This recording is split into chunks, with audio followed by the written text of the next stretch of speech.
Jadi memang antara DOK dan PTKP ini memiliki kesamaan ya Kak Firda, yaitu sama-sama ada posisi anggota keluarga di Iya, dalamnya betul. gitu ya. Iya. Cuman memang konsepnya yang berbeda antara PTKP dan DOK ini sendiri.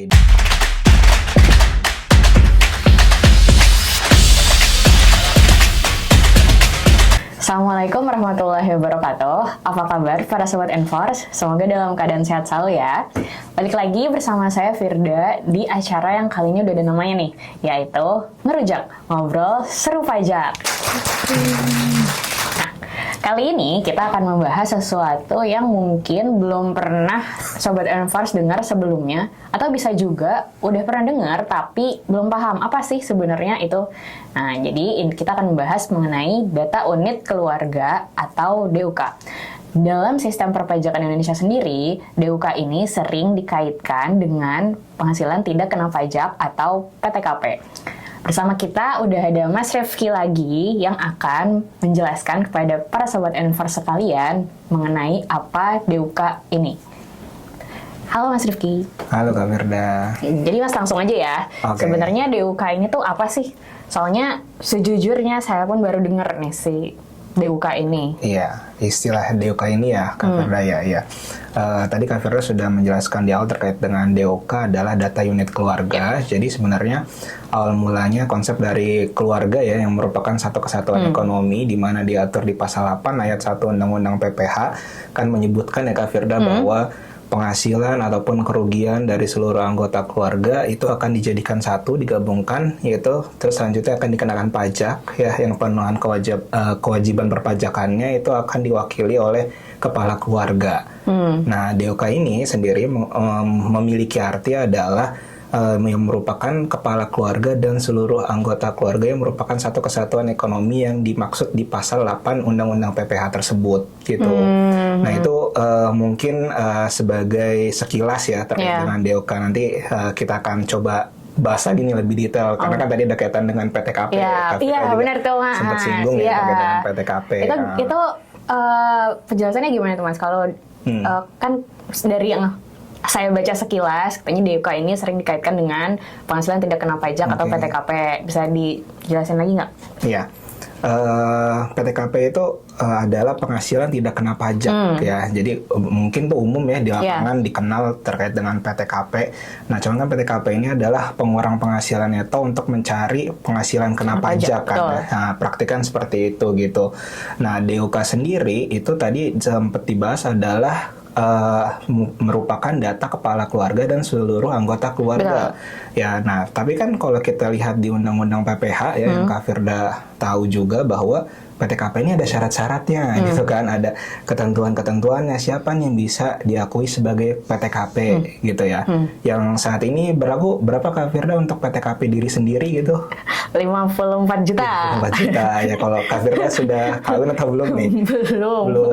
Kalau Kak Firda belum kawin berarti 54 juta. Ya terus nanti ada tambahan kawin 4,5 juta. Lalu kalau misalnya penghasilan istri digabungkan dengan penghasilan suami itu ada tambahan lagi 54 juta. Lalu ada tambahan lagi 3 tanggungan ya, yaitu 4,5 juta. Nah ini ada syaratnya yang tambah tanggungan ini, yaitu keluarga sedarah dan semenda dalam keturunan garis lurus ya, dan anak tiri atau anak angkat biasanya gitu. Nah ini kan ada batas nih antara PTKP dan DUK ya. Jadi kalau PTKP memang ada syarat seperti itu gitu. Nah lanjut. Kalau misalnya yang sedarah lurus ya, karena tadi ada keluarga sedarah ke dalam keturunan garis lurus gitu ya. Sedarah lurus itu apa saja? Misalnya ada orang tua, ayah, ibu, terus anak kandung ya. Nah, itu masuk ke sedarah lurus. Lalu ada lagi sedarah kesamping. Ya, sedarah kesamping ini contohnya saudara kandung. Nah, yang kesamping ini nggak bisa diakui sebagai PTKP. Karena kan tadi di ketentuan harus yang lurus ya. Terus ada lagi tadi semenda lurus. Nah, semenda lurus ini bisa mertua sama anak tiri atau anak angkat. Nah, lalu yang semenda kesamping siapa? Semenda kesamping ini biasanya saudara ipar. Nah, saudara ipar itu juga tidak bisa diakui sebagai PTKP karena posisinya kesamping, ya.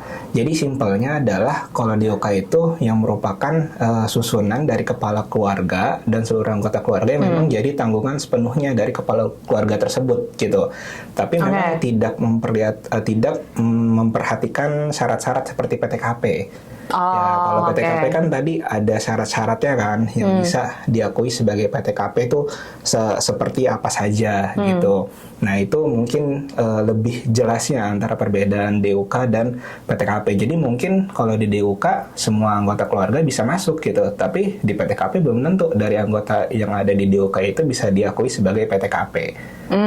Jadi bisa dibilang simpelnya gini ya Mas, kalau DUK itu adalah seluruh anggota keluarga yang ada di dalam kartu keluarga, gitu. Ya, betul. Nah, sementara kalau misalnya PTKP itu belum tentu semua anggota keluarga yang ada di dalam kartu keluarga itu. Ya, PTKP itu bisa jadi yang ada di dalam keluarga itu atau misalnya keluarga atau lain ya, benar tadi keluarga kartu keluarga lain, tapi memang ada syaratnya itu. Nah, ya jadi seperti itu.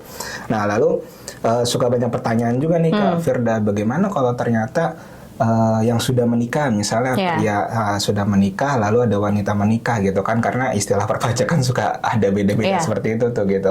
Nah, kalau misalnya saya gitu ya sebagai pria yang sudah menikah gitu, maka DUK-nya siapa saja gitu.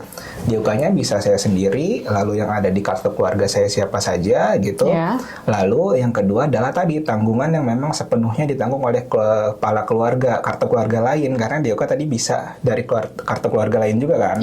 Yang memang menjadi tanggungan sepenuhnya dari kepala keluarga tersebut gitu. Nah, bisa ayah mertua atau adik ipar, nah itu bisa masuk di DUK. Lalu kalau misalnya PTKP ya tadi harus memperhatikan persyaratan-persyaratannya. Nah, cuman yang perlu jadi perhatian adalah untuk wanita kawin. Ya, karena di istilah perpajakan itu ada istilah kakak, yaitu kepala keluarga. Ya, kepala keluarga di mana kewajiban berpajakannya itu diwakili oleh kepala keluarganya, pemenuhan kewajiban berpajakannya ya. Jadi kewajiban pajak istrinya itu nanti cukup kepala keluarganya saja yang melakukan pemenuhan kewajiban berpajakan. Lalu ada lagi istilahnya MT, memilih terpisah. Memilih terpisah ini untuk istri yang memang menghendaki kewajiban perpajakannya secara sendiri atau NPWP-nya memang terpisah dengan suami. Itu bisa juga ya Mas? Nah, itu bisa juga. Nah, nanti DUK-nya siapa untuk yang MT ini? Ya, untuk yang wanita kawin MT ini, yang berarti nggak masuk di DUK suami. Karena dia memilih kewajiban pajaknya sendiri. Jadi dia DUK-nya hanya untuk dirinya sendiri. Ya, jadi kalau di sistem DJP online mungkin ya, jadi kan dia punya akun DJP online sendiri. Nah, itu nanti DUK-nya ya hanya diri sendiri dia gitu untuk si wanita kawin ini. Begitupun dengan yang PH, yaitu pisah harta. Ya, kalau pisah harta jelas ya Kak Firda ya, bahwa memang antara suami istri ini ada perjanjian pisah harta, jadi memang kewajiban perpajakannya masing-masing gitu. Nah, itu bakal wanita kawin DUK-nya ya untuk dirinya sendiri juga.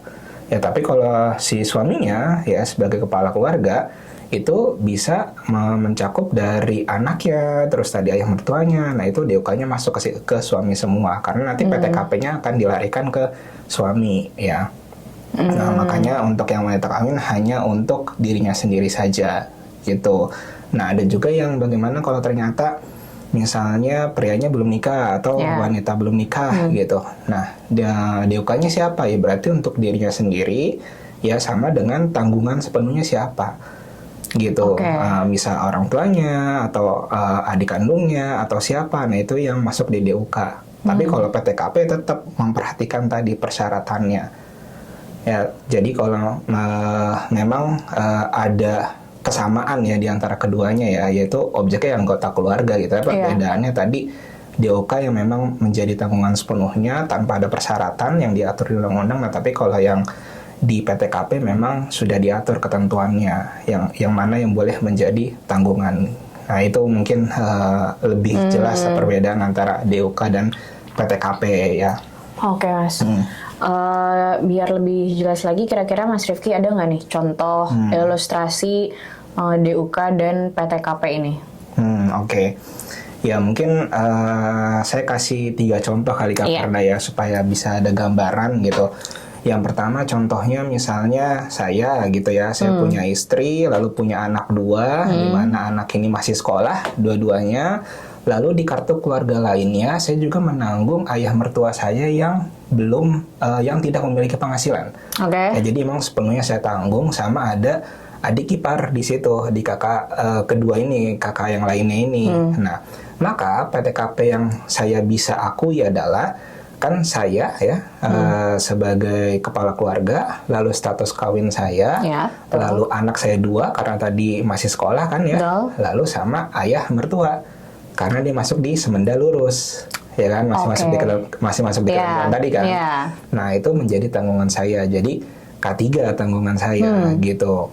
Nah, lalu DUK-nya yang mana nih? Ya, DUK-nya yang saya harus update di akun profil DJP online, data keluarganya, yaitu semua yang ada di kakak saya, ya tadi istri dan anak saya dua, lalu yang di kartu keluarga lainnya, yang kedua tadi, yaitu ayah mertua dan adik ipar. Ya, jadi DUK masuk semua, tapi PTKP tetap harus memperhatikan syaratnya tadi. Ya, berarti kan adik ipar nggak masuk dong. Iya, betul. Ya, jadi hanya adik ipar tuh yang nggak masuk di PTKP. Oke. Gitu. Tapi ayah mertuanya masuk karena masih masuk ke kategori Semenda Lurus. Betul, karena masih di ketentuan yang diatur di PTKP, bisa menjadi tanggungan. Ya, jadi ya saya jadi punya status K3 gitu.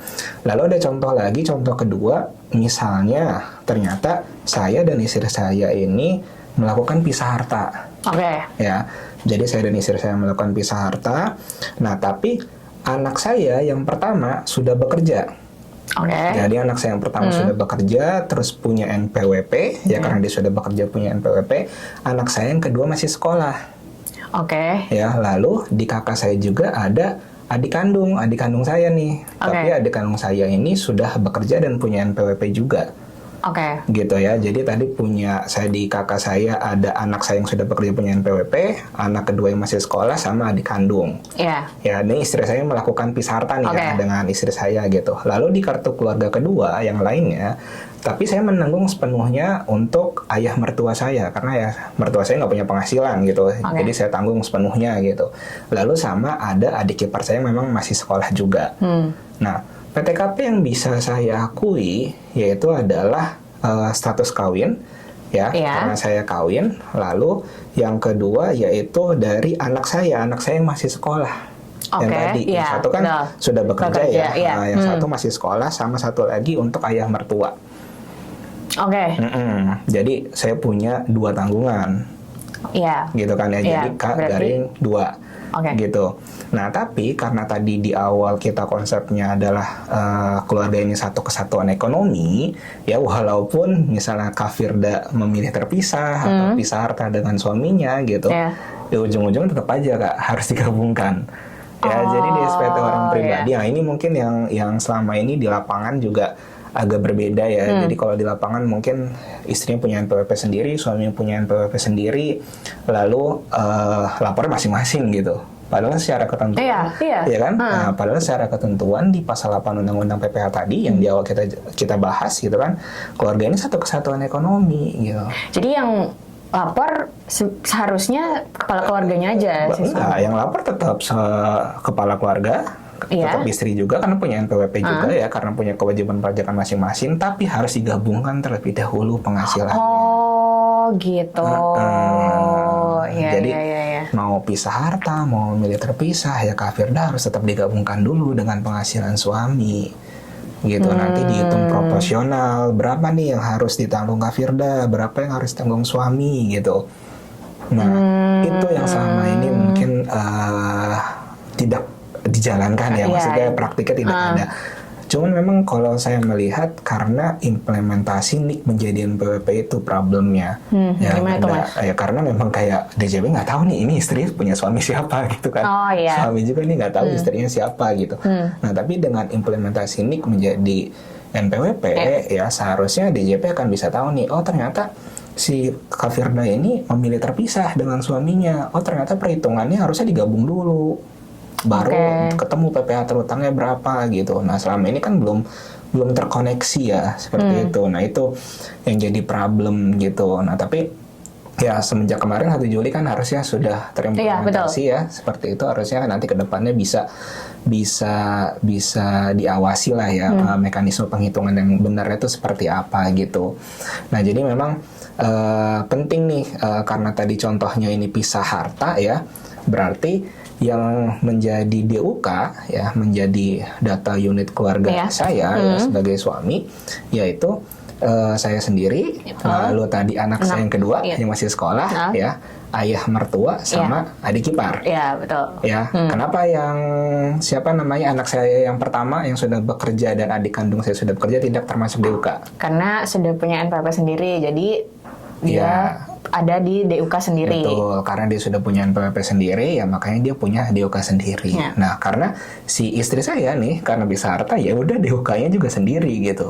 Jadi nggak saya masukin di DUK saya gitu. Jadi nanti DJP online-nya akun istri saya, yang masuk data unit keluarganya hanya dia sendiri. Gitu. Nah, itu contoh yang misalnya untuk pisah harta. Lalu ada lagi case yang misalnya yang ketiga, yaitu contohnya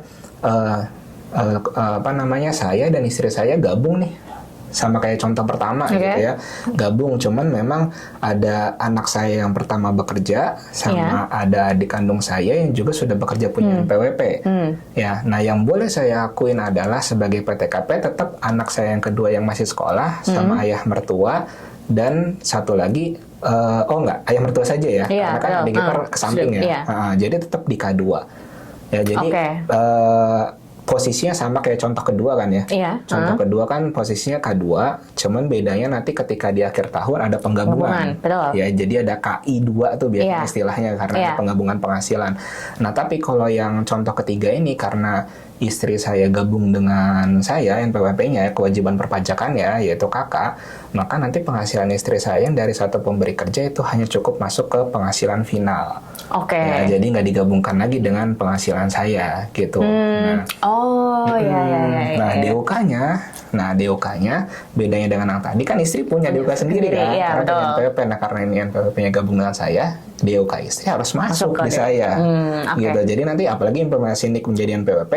Nah, ketika nanti istri menunaikan kewajiban, misalnya dia mau bekerja, misalnya dia bekerja gitu kan, ya udah dia pakai NIK dia sendiri, tapi karena sudah masuk ke DUK saya, ya nanti akan terkoneksi. Oh, ini ternyata gabung dengan NPWP saya gitu, karena kan sudah menjadi NIK kan sekarang gitu.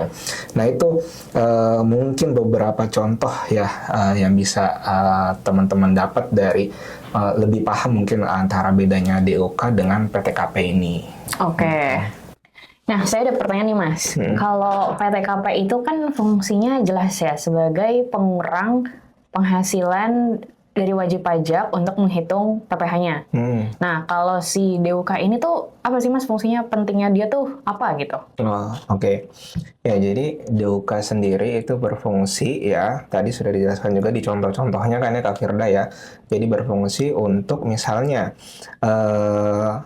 Kak Firda sebagai wanita yang sudah menikah gitu ya, terus dari satu pemberi kerja.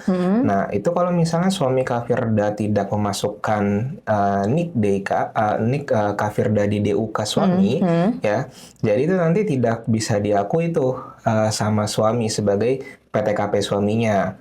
Ya, jadi penghasilan Kak Firda pun jadi nggak bisa digabung dengan suami gitu. Padahal sebenarnya saya bisa jadi PTKP-nya, masuk memenuhi syarat. Memenuhi syarat ya, karena kan memang statusnya nikah gitu kan, kawin ya, itu bisa menjadi tanggungan. Ya, jadi memang penting DUK ini. Jadi ketika DUK tidak dimasukkan ya, misalnya tadi istrinya tidak dimasukkan padahal memenuhi syarat, atau anaknya tidak dimasukkan ke data unit keluarga suami ini, ya maka nanti bisa dianggap tidak memenuhi syarat untuk diakui sebagai PTKP. Ya, karena tidak dimasukkan ke data unit keluarganya gitu. Jadi memang data unit keluarga ini berfungsi supaya yang memang sudah memenuhi syarat PTKP diakui oleh Undang-Undang PPh, ya bisa diakui juga secara legal ya, mungkin secara legal gitu kan, bahwa memang sudah diakui juga nih sama si kepala keluarganya di data unit keluarganya bahwa memang sebagai tanggungan sepenuhnya gitu. Jadi teman-teman ya memang perlu nih mengupdate data unit keluarga ini ya di akun DJP online gitu. Nah, tadi Mas Raffi bilang perlu di-update ya. Terus tadi juga disinggung mengenai NIK sebagai NPWP. Nah, si informasi mengenai DUK ini tuh akan otomatis muncul di profil akun wajib pajak di DJP online atau gimana sih, Mas? Oke. Sejauh ini ya mungkin teman-teman juga kemarin sudah melakukan pemutakhiran NIK menjadi NPWP gitu ya kan, di bagian menu profil ya, submenu profil itu kan submenu data profil itu kan ada data unit keluarga ya atau anggota keluarga. Nah, itu bisa dilihat mungkin ya Sobat Enforce semua. Nah, apakah data unit keluarga atau tanggungan sepenuhnya teman-teman atau Sobat Enforce semua itu sudah masuk belum ke situ gitu. Nah, kalau misalnya belum masuk ya silakan diperbaharui di akun DJP online tersebut gitu ya. Ya tadi misalnya dari status kawinnya, misalnya istrinya menjadi tanggungan dia dan gabung NPWP, berarti masuk ke situ. Terus anak-anak yang masih sekolah gitu ya menjadi tanggungannya, terus ayah mertua ya tadi, atau misalnya di luar PTKP yang memang menjadi tanggungannya juga ya tadi kayak adik ipar ya dimasukkan juga ke situ gitu. Jadi bisa Sobat Enforce atau teman-teman Enforce update itu di bagian di akun DJP online di data ya, di bagian data terus data profile. Nah, itu masuk ke situ bisa diperbaharui. Atau bisa juga datang ke KPP terdekat atau hubungi Kering Pajak mungkin ya. Nah, itu juga bisa dibantu nanti gitu. Jadi penting ya Mas buat wajib pajak untuk mengecek dan mengupdate informasi mengenai data unit keluarga ini di akun masing-masing ya, akun DJP online masing-masing. Nah sebelum kita tutup episode kali ini, Mas Raffi kira-kira ada yang mau ditambahkan sebagai penutup? Jadi memang antara DUK dan PTKP ini memiliki kesamaan ya Kak Firda, yaitu sama-sama ada posisi anggota keluarga di dalamnya gitu ya. Cuman memang konsepnya yang berbeda antara PTKP dan DUK ini sendiri, di mana PTKP tadi untuk sebagai pengurang penghasilan itu dalam menghitung penghasilan kena pajak, sedangkan DUK adalah data kepala keluarga dan seluruh anggota keluarga yang memang menjadi satu kesatuan ekonomi gitu ya, yang menjadi tanggungan sepenuhnya gitu. Nah, yang perlu teman-teman highlight di sini adalah segera pemutakhiran data data anggota keluarganya nih. Mungkin kemarin NIK sudah diaktifasi menjadi NPWP. Nah, sekarang ayo lihat data unit keluarganya nih gitu, udah update belum gitu ya. Nah, silakan dilihat. Nah, itu silakan dilakukan pemutakhiran data di akun DJP online atau misalnya tadi bisa ke KPP terdekat atau ke Kering Pajak. Ya, itu mungkin yang perlu bisa teman-teman lakukan ya terkait dengan DUK ini. Sekian obrolan kita mengenai DUK dan PTKP ini. Terima kasih Mas Raffi sudah bantu menjelaskan kepada Sobat Enforce sekalian. Semoga bisa menambah pengetahuan Sobat Enforce sekalian mengenai data unit keluarga atau DUK ini. Saya juga mau info kalau episode ngerujak kali ini dan episode sebelumnya bisa didengerin audionya di Spotify. Langsung search aja ngerujak by Enforce A, nanti langsung muncul dan bisa langsung Sobat Enforce dengerin. Jangan lupa juga follow Instagram @enforcea untuk info terkini dan pengetahuan-pengetahuan perpajakan yang pastinya berguna buat Sobat Enforce sekalian. Akhir kata, wassalamualaikum warahmatullahi wabarakatuh. Sampai jumpa di episode selanjutnya. Bye-bye.